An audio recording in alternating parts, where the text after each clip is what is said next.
The holidays are all about being with family. It's the inherent thread that strings each generation to the next. Traditions, pastimes, stories, they all have to be passed down. It's part of our history. It's what makes our history. And history was made this week as Bogus Basin turns 80 years old. Happy birthday. Now, the nonprofit recreational area opened as just a little ski hill back in the year 1942. It's now the largest nonprofit ski area in the entire country. But the people of Boise will tell you, Bogus blossomed into something much, much more. Andrew Bartline explains.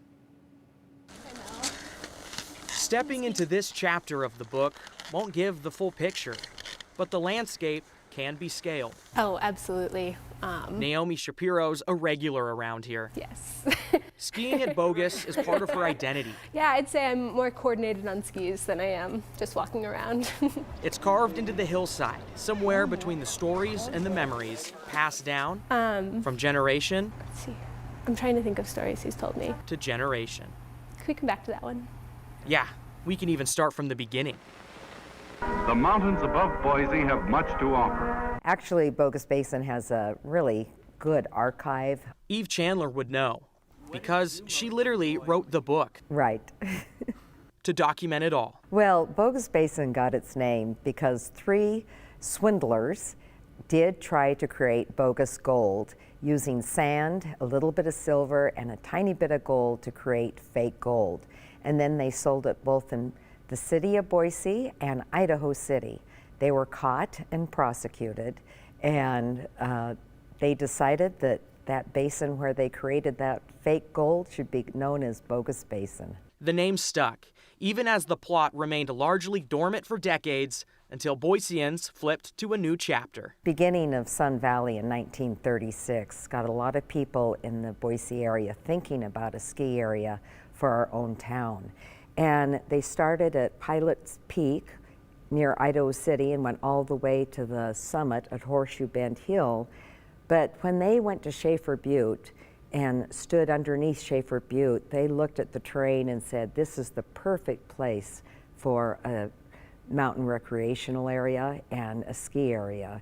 And that's how it came to be selected for Bogus Basin. It took a lot of volunteer labor. They only had 1 rope tow, and it was really just a small town of 25,000 people when they did open Bogus Basin. It was built by the community, for the community, and that we're doing well now and continuing to serve a lot of people every year is really phenomenal. So we're Bogus spokesperson Susan Sad is quick to credit the book's binding, the glue that makes all chapters possible. And I love the first line that she has, the magic of Bogus Basin lies within its people. Bogus has now documented these people in a new book, appropriately named 80. It's an adventure, not an ordeal, we like to say. Appropriately written by its people. Is there anything else? With one passage penned. Yeah, I read through some of it. By yours truly. Long before the sun has even started to rise, I'm squished into the back seat of an early 2000s pickup between a cooler and a couple pairs of ski boots. My grandpa and one of his patrol buddies are in front, blasting K-hits and flying up Bogus Basin Road. I can trace most of the important life lessons from my adolescence to skiing and being a Bogus. Bogus has always been a part of my family's life. My grandpa started on ski patrol in 1959, and my grandma started soon after, becoming one of the first women on patrol. Family. If you look closely, you can see her wig that she skied in. Always very stylish on the hill. Used to ski in. My grandmother had passed away in August, and it felt like kind of a nice tribute to her to talk about my family's experience up here. Naomi wrote this story around the same time, which is why it misses one crucial detail. My grandpa passed away last week, and when I think of Bogus, I think of him, and kind of vice versa. When I think of him, I think of Bogus. Naomi isn't the only one. Yes, I know he was up there working in the 50s as a ski patroller. 65 years in total, Omar Fricke was a cornerstone of the Bogus Basin Ski Patrol. His stories are in the book.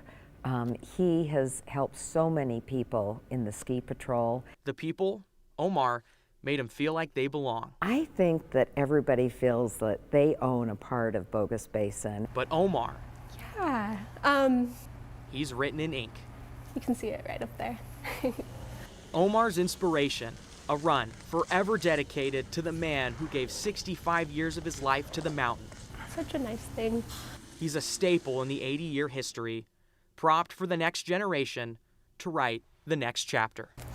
Some things, however, will never change. I still wake up before dawn and drive up the mountain on weekends. A breakfast burrito and a little altitude change still feel like the solution to most of my problems. And there's some comfort knowing that my Bogus family and I, too, have many more decades to ski together. And as you can probably tell from that picture, Omar's inspiration was dedicated to him before Omar passed away last week. And that was something that she was very excited about, Joe Naomi, is that he got to see that, got to experience that. But it is really cool how Bogus Basin has this really long history, and they could create a documentary or do whatever they'd like to do. But they're going to have a book that is having the people tell what those stories are, because in their eyes, that is the history of Bogus Basin. 80th birthday, and they're letting the people that go to the mountain tell the story. And it really shows like the importance and the thread that runs through this community to Bogus Basin. I remember when I moved here from Colorado, people talked about Bogus Basin as the greatest ski opportunity ever. And I remember going up there and enjoying the skiing and then talking with people up there, and I said, well, you know, do you think these are the best runs ever? They say, no one's saying this is the best skiing in the world. It's the best experience, and it's the stories that make it that way. And it's pretty cool that it's a nonprofit too. Largest nonprofit ski area in the United States. That's kind of a cool thing to have here in Boise. And sorry, let me not mince words here. It is fantastic skiing up at Bogus Basin. Let me be very clear here. But anyways, you know, people will always say, well, I skied this mountain in this continent. Bogus Basin here in the Boise area. Fantastic. Great place. All right, well, Andrew, thank you for sharing the story. The 208 rolls on after this.